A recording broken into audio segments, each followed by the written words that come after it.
आज के बाद आपका शत्रु चलना भूल जाएगा भक्तों। जब जीवन में अंधकार गहराने लगे, जब अपने ही पराये बन जाए और जब शत्रु हर मोड़ पर छल का जाल बुनने लगे, तब स्मरण आता है उस अपराजय अमोघ शक्ति का जो हर बाधा को मिटा कर रख देती है। सनातन परंपरा में वर्णित एक अत्यंत ही रहस्यमयी और प्रभावशाली वशीकरण मंत्र का उल्लेख आता है, जिसे केवल कुछ गिने चुने साधक ही गुप्त रूप से प्रयोग करते हैं। यह मंत्र इतना सूक्ष्म और प्रभावकारी है कि जिस पर इसका प्रयोग होता है उसे इसका आभास तक नहीं होता और वह शक्ति संपूर्ण रूप से आपके प्रभाव में आ जाती है। मान्यता है कि त्रेता युग में स्वयं हनुमान जी ने अपने पुत्र मकर ध्वज को यह दिव्य ज्ञान प्रदान किया था, जिससे पाताल लोक की काली मायावी शक्तियों को नष्ट किया जा सके। यह वही सिद्ध मंत्र है जिसे ऋषि मुनियों, तपस्वियों और साधकों ने असाध्य कार्य को सिद्ध करने के लिए प्रयोग करते थे। यदि आपके जीवन में लगातार बाधाएं, अशांति और विपत्तियां आ रही है, आपके परिवार में झगड़े और दुख का माहौल है, तो यह संकेत है कि कोई नकारात्मक शक्ति कार्य कर रही है। ऐसे समय में यह हनुमान वशीकरण मंत्र किसी चमत्कार से कम नहीं। जो व्यक्ति आपके विनाश की इच्छा रखते हैं, आपके दुख से प्रसन्न होते हैं, उन सभी के लिए यह मंत्र प्रचंड अग्नि की तरह कार्य करता है। कहते हैं यह मंत्र शत्रु की हर चाल को उलट देता है और उसे ऐसी पीड़ा देता है जहां वह आजीवन पछताता रहता है, जो कभी ना अंत हो। शत्रु जन्म जन्मांतर तक भोगते रहता है। ध्यान रखें, यह विद्या केवल उन्हीं को प्राप्त होती है जिनके भीतर भगवान हनुमान जी के प्रति श्रद्धा, समर्पण और विश्वास है। यह कोई साधारण उपाय नहीं, बल्कि एक रहस्यमयी साधना है जो शत्रु के जीवन में तूफान बनकर टूटती है। बस एक छोटा सा निवेदन है, यदि वीडियो अच्छी लगे तो एक छोटा सा लाइक और कमेंट में लिखे जय हनुमान और इस शक्ति को किसी जरूरतमंद तक जरूर पहुंचाए। कृपा आनी शुरू हो जाएगी, क्योंकि जब श्री हनुमान जागते हैं तो भाग्य का फैसला वही करते हैं। तो चलिए इस मंत्र का श्रवण कर लेते हैं। ओम उग्र हनुमते भूतनाशाय खंड खंडाय शत्रु हृदय विदीर्णाय नमः। ओम उग्र हनुमते भूतनाशाय खंड खंडाय शत्रु हृदय विदीर्णाय नमः। ओम उग्र हनुमते भूतनाशाय खंड खंडाय शत्रु हृदय विदीर्णाय नमः। ओम उग्र हनुमते भूतनाशाय खंड खंडाय शत्रु हृदय विदीर्णाय नमः। ओम उग्र हनुमते भूतनाशाय खंड खंडाय शत्रु हृदय विदीर्णाय नमः। ओम उग्र हनुमते भूतनाशाय खंड खंडाय शत्रु हृदय विदीर्णाय नमः। ओम उग्र हनुमते भूतनाशाय खंड खंडाय शत्रु हृदय विदीर्णाय नमः। ओम उग्र हनुमते भूतनाशाय खंड खंडाय शत्रु हृदय विदीर्णाय नमः। ओम उग्र हनुमते भूतनाशाय खंड खंडाय शत्रु हृदय विदीर्णाय नमः। ओम उग्र हनुमते भूतनाशाय खंड खंडाय शत्रु हृदय विदीर्णाय नमः। ओम उग्र हनुमते भूतनाशाय खंड खंडाय शत्रु हृदय विदीर्णाय नमः। ओम उग्र हनुमते भूतनाशाय खंड खंडाय शत्रु हृदय विदीर्णाय नमः। ॐ उग्र हनुमते भूतनाशाय खंड खंडाय शत्रुहृदय विदीर्णाय नमः।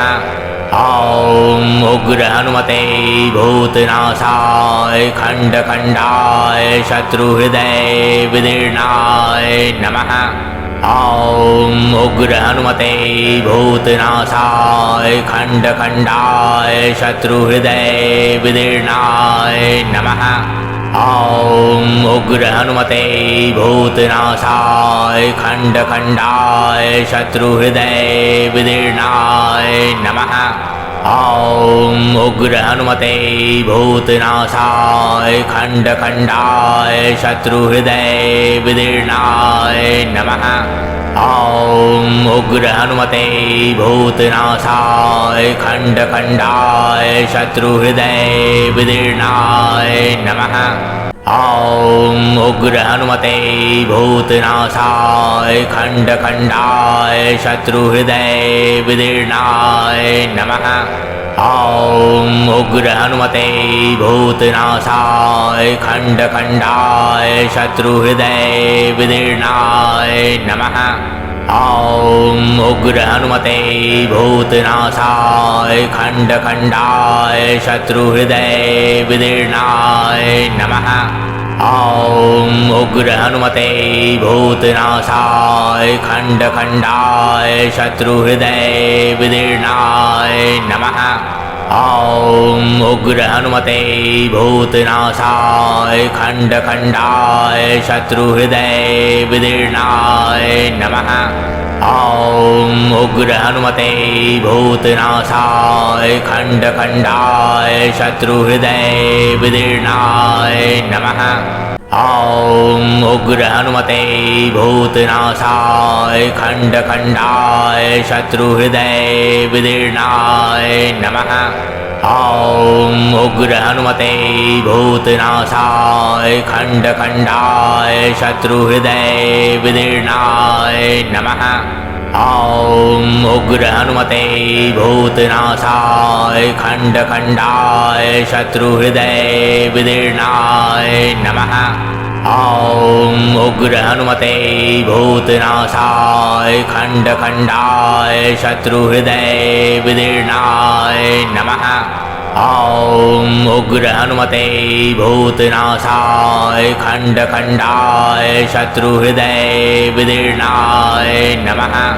ॐ उग्र हनुमते भूतनाशाय खंड खंडाय शत्रुहृदय विदीर्णाय नमः। ॐ उग्र हनुमते भूतनाशाय खंड खंडाय शत्रुहृदय विदीर्णाय नमः। ॐ उग्र हनुमते भूतनाशाय खंड खंडाय शत्रुहृदय विदीर्णाय नमः। ॐ उग्र हनुमते भूतनाशाय खंड खंडाय शत्रुहृदय विदीर्णाय नमः। ॐ उग्र हनुमते भूतनाशाय खंड खंडाय शत्रुहृदय विदीर्णाय नमः। ॐ उग्र हनुमते भूतनाशाय खंड खंडाय शत्रुहृदय विदीर्णाय नमः। ॐ उग्र हनुमते भूतनाशाय खंड खंडाय शत्रुहृदय विदीर्णाय नमः। ॐ उग्र हनुमते भूतनाशाय खंड खंडाय शत्रुहृदय विदीर्णाय नमः। ॐ उग्र हनुमते भूतनाशाय खंड खंडाय शत्रुहृदय विदीर्णाय नमः। ॐ उग्र हनुमते भूतनाशाय खंड खंडाय शत्रुहृदय विदीर्णाय नमः। ॐ उग्र हनुमते भूतनाशाय खंड खंडाय शत्रुहृदय विदीर्णाय नमः। ॐ उग्र हनुमते भूतनाशाय खंड खंडाय शत्रुहृदय विदीर्णाय नमः। ॐ उग्र हनुमते भूतनाशाय खंड खंडाय शत्रुहृदय विदीर्णाय नमः। ॐ उग्र हनुमते भूतनाशाय खंड खंडाय शत्रुहृदय विदीर्णाय नमः। ॐ उग्र हनुमते भूतनाशाय खंड खंडाय शत्रुहृदय विदीर्णाय नमः। ॐ उग्र हनुमते भूतनाशाय खंड खंडाय शत्रुहृदय विदीर्णाय नमः। ॐ उग्र हनुमते भूतनाशाय खंड खंडाय शत्रुहृदय विदीर्णाय नमः। ॐ उग्र हनुमते भूतनाशाय खंड खंडाय शत्रुहृदय विदीर्णाय नमः। ॐ उग्र हनुमते भूतनाशाय खंड खंडाय शत्रुहृदय विदीर्णाय नमः। ॐ उग्र हनुमते भूतनाशाय खंड खंडाय शत्रुहृदय विदीर्णाय नमः। ॐ उग्र हनुमते भूतनाशाय खंड खंडाय शत्रुहृदय विदीर्णाय नमः। ॐ उग्र हनुमते भूतनाशाय खंड खंडाय शत्रुहृदय विदीर्णाय नमः। ॐ उग्र हनुमते भूतनाशाय खंड खंडाय शत्रुहृदय विदीर्णाय नमः। ॐ उग्र हनुमते भूतनाशाय खंड खंडाय शत्रुहृदय विदीर्णाय नमः। ॐ उग्र हनुमते भूतनाशाय खंड खंडाय शत्रुहृदय विदीर्णाय नमः। ॐ उग्र हनुमते भूतनाशाय खंड खंडाय शत्रुहृदय विदीर्णाय नमः। ॐ उग्र हनुमते भूतनाशाय खंड खंडाय शत्रुहृदय विदीर्णाय नमः। ॐ उग्र हनुमते भूतनाशाय खंड खंडाय शत्रुहृदय विदीर्णाय नमः। ॐ उग्र हनुमते भूतनाशाय खंड खंडाय शत्रुहृदय विदीर्णाय नमः। ॐ उग्र हनुमते भूतनाशाय खंड खंडाय शत्रुहृदय विदीर्णाय नमः। ॐ उग्र हनुमते भूतनाशाय खंड खंडाय शत्रुहृदय विदीर्णाय नमः।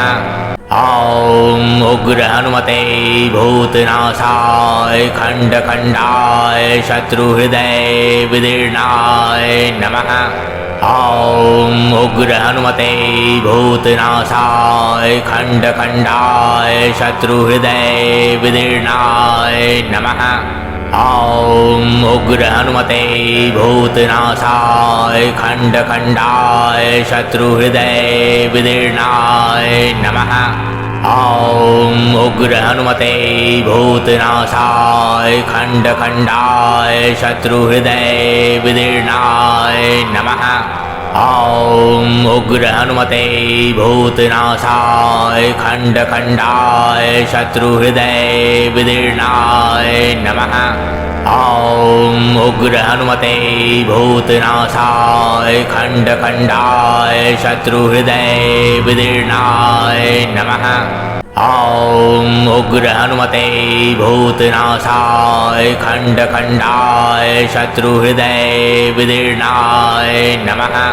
ॐ उग्र हनुमते भूतनाशाय खंड खंडाय शत्रुहृदय विदीर्णाय नमः। ॐ उग्र हनुमते भूतनाशाय खंड खंडाय शत्रुहृदय विदीर्णाय नमः। ॐ उग्र हनुमते भूतनाशाय खंड खंडाय शत्रुहृदय विदीर्णाय नमः। ॐ उग्र हनुमते भूतनाशाय खंड खंडाय शत्रुहृदय विदीर्णाय नमः। ॐ उग्र हनुमते भूतनाशाय खंड खंडाय शत्रुहृदय विदीर्णाय नमः। ॐ उग्र हनुमते भूतनाशाय खंड खंडाय शत्रुहृदय विदीर्णाय नमः। ॐ उग्र हनुमते भूतनाशाय खंड खंडाय शत्रुहृदय विदीर्णाय नमः। ॐ उग्र हनुमते भूतनाशाय खंड खंडाय शत्रुहृदय विदीर्णाय नमः। ॐ उग्र हनुमते भूतनाशाय खंड खंडाय शत्रुहृदय विदीर्णाय नमः। ॐ उग्र हनुमते भूतनाशाय खंड खंडाय शत्रुहृदय विदीर्णाय नमः। ॐ उग्र हनुमते भूतनाशाय खंड खंडाय शत्रुहृदय विदीर्णाय नमः।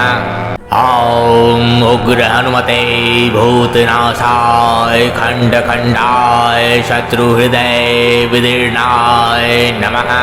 ॐ उग्र हनुमते भूतनाशाय खंड खंडाय शत्रुहृदय विदीर्णाय नमः। ॐ उग्र हनुमते भूतनाशाय खंड खंडाय शत्रुहृदय विदीर्णाय नमः। ॐ उग्र हनुमते भूतनाशाय खंड खंडाय शत्रुहृदय विदीर्णाय नमः। ॐ उग्र हनुमते भूतनाशाय खंड खंडाय शत्रुहृदय विदीर्णाय नमः। ॐ उग्र हनुमते भूतनाशाय खंड खंडाय शत्रुहृदय विदीर्णाय नमः। ॐ उग्र हनुमते भूतनाशाय खंड खंडाय शत्रुहृदय विदीर्णाय नमः। ॐ उग्र हनुमते भूतनाशाय खंड खंडाय शत्रुहृदय विदीर्णाय नमः। ॐ उग्र हनुमते भूतनाशाय खंड खंडाय शत्रुहृदय विदीर्णाय नमः। ॐ उग्र हनुमते भूतनाशाय खंड खंडाय शत्रुहृदय विदीर्णाय नमः। ॐ उग्र हनुमते भूतनाशाय खंड खंडाय शत्रुहृदय विदीर्णाय नमः। ॐ उग्र हनुमते भूतनाशाय खंड खंडाय शत्रुहृदय विदीर्णाय नमः। ॐ उग्र हनुमते भूतनाशाय खंड खंडाय शत्रुहृदय विदीर्णाय नमः। ॐ उग्र हनुमते भूतनाशाय खंड खंडाय शत्रुहृदय विदीर्णाय नमः। ॐ उग्र हनुमते भूतनाशाय खंड खंडाय शत्रुहृदय विदीर्णाय नमः। ॐ उग्र हनुमते भूतनाशाय खंड खंडाय शत्रुहृदय विदीर्णाय नमः। ॐ उग्र हनुमते भूतनाशाय खंड खंडाय शत्रुहृदय विदीर्णाय नमः। ॐ उग्र हनुमते भूतनाशाय खंड खंडाय शत्रुहृदय विदीर्णाय नमः। ॐ उग्र हनुमते भूतनाशाय खंड खंडाय शत्रुहृदय विदीर्णाय नमः। ॐ उग्र हनुमते भूतनाशाय खंड खंडाय शत्रुहृदय विदीर्णाय नमः। ॐ उग्र हनुमते भूतनाशाय खंड खंडाय शत्रुहृदय विदीर्णाय नमः। ॐ उग्र हनुमते भूतनाशाय खंड खंडाय शत्रुहृदय विदीर्णाय नमः। ॐ उग्र हनुमते भूतनाशाय खंड खंडाय शत्रुहृदय विदीर्णाय नमः। ॐ उग्र हनुमते भूतनाशाय खंड खंडाय शत्रुहृदय विदीर्णाय नमः। ॐ उग्र हनुमते भूतनाशाय खंड खंडाय शत्रुहृदय विदीर्णाय नमः। ॐ उग्र हनुमते भूतनाशाय खंड खंडाय शत्रुहृदय विदीर्णाय नमः। ॐ उग्र हनुमते भूतनाशाय खंड खंडाय शत्रुहृदय विदीर्णाय नमः। ॐ उग्र हनुमते भूतनाशाय खंड खंडाय शत्रुहृदय विदीर्णाय नमः। ॐ उग्र हनुमते भूतनाशाय खंड खंडाय शत्रुहृदय विदीर्णाय नमः। ॐ उग्र हनुमते भूतनाशाय खंड खंडाय शत्रुहृदय विदीर्णाय नमः। ॐ उग्र हनुमते भूतनाशाय खंड खंडाय शत्रुहृदय विदीर्णाय नमः। ॐ उग्र हनुमते भूतनाशाय खंड खंडाय शत्रुहृदय विदीर्णाय नमः। ॐ उग्र हनुमते भूतनाशाय खंड खंडाय शत्रुहृदय विदीर्णाय नमः। ॐ उग्र हनुमते भूतनाशाय खंड खंडाय शत्रुहृदय विदीर्णाय नमः। ॐ उग्र हनुमते भूतनाशाय खंड खंडाय शत्रुहृदय विदीर्णाय नमः। ॐ उग्र हनुमते भूतनाशाय खंड खंडाय शत्रुहृदय विदीर्णाय नमः। ॐ उग्र हनुमते भूतनाशाय खंड खंडाय शत्रुहृदय विदीर्णाय नमः। ॐ उग्र हनुमते भूतनाशाय खंड खंडाय शत्रुहृदय विदीर्णाय नमः। ॐ उग्र हनुमते भूतनाशाय खंड खंडाय शत्रुहृदय विदीर्णाय नमः।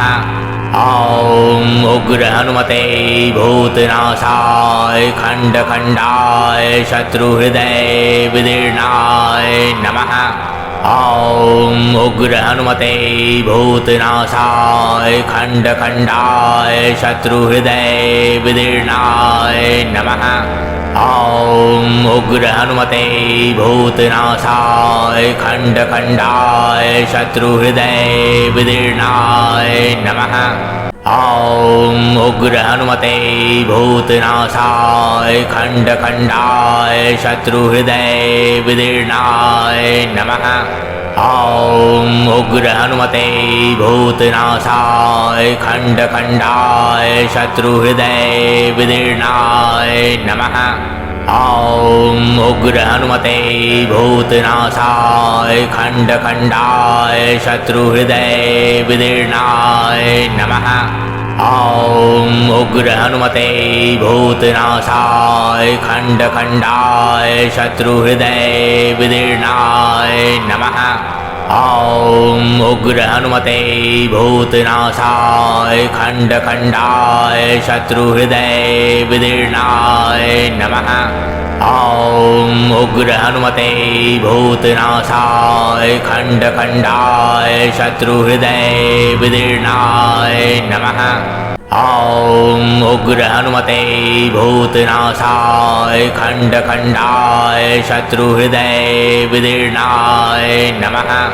ॐ उग्र हनुमते भूतनाशाय खण्डखण्डाय शत्रुहृदय विदीर्णाय नमः। ॐ उग्र हनुमते भूतनाशाय खण्डखण्डाय शत्रुहृदय विदीर्णाय नमः। ॐ उग्र हनुमते भूतनाशाय खण्डखण्डाय शत्रुहृदय विदीर्णाय नमः। ॐ उग्र हनुमते भूतनाशाय खण्डखण्डाय शत्रुहृदय विदीर्णाय नमः। ॐ उग्र हनुमते भूतनाशाय खण्डखण्डाय शत्रुहृदय विदीर्णाय नमः। ॐ उग्र हनुमते भूतनाशाय खण्डखण्डाय शत्रुहृदय विदीर्णाय नमः। ॐ उग्र हनुमते भूतनाशाय खण्डखण्डाय शत्रुहृदय विदीर्णाय नमः। ॐ उग्र हनुमते भूतनाशाय खण्डखण्डाय शत्रुहृदय विदीर्णाय नमः। ॐ उग्र हनुमते भूतनाशाय खण्डखण्डाय शत्रुहृदय विदीर्णाय नमः। ॐ उग्र हनुमते भूतनाशाय खण्डखण्डाय शत्रुहृदय विदीर्णाय नमः। ॐ उग्र हनुमते भूतनाशाय खण्डखण्डाय शत्रुहृदय विदीर्णाय नमः। ॐ उग्र हनुमते भूतनाशाय खण्डखण्डाय शत्रुहृदय विदीर्णाय नमः। ॐ उग्र हनुमते भूतनाशाय खण्डखण्डाय शत्रुहृदय विदीर्णाय नमः। ॐ उग्र हनुमते भूतनाशाय खण्डखण्डाय शत्रुहृदय विदीर्णाय नमः। ॐ उग्र हनुमते भूतनाशाय खण्डखण्डाय शत्रुहृदय विदीर्णाय नमः। ॐ उग्र हनुमते भूतनाशाय खण्डखण्डाय शत्रुहृदय विदीर्णाय नमः।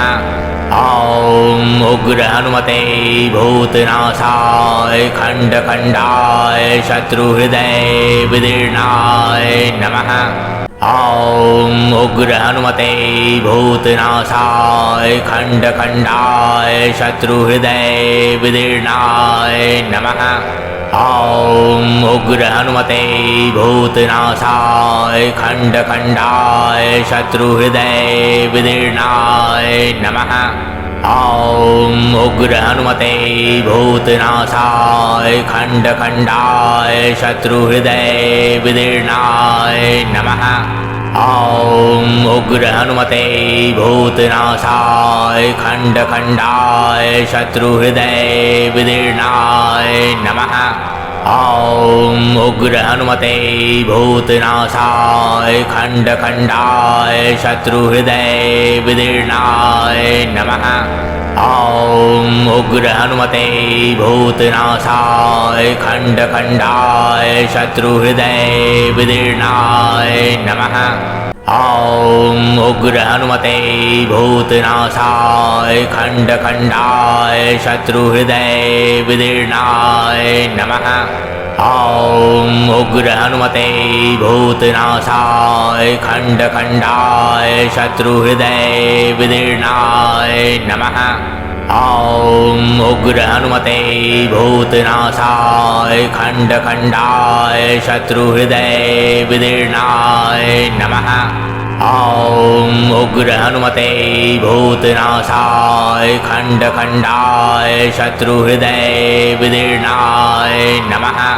ॐ उग्र हनुमते भूतनाशाय खण्डखण्डाय शत्रुहृदय विदीर्णाय नमः।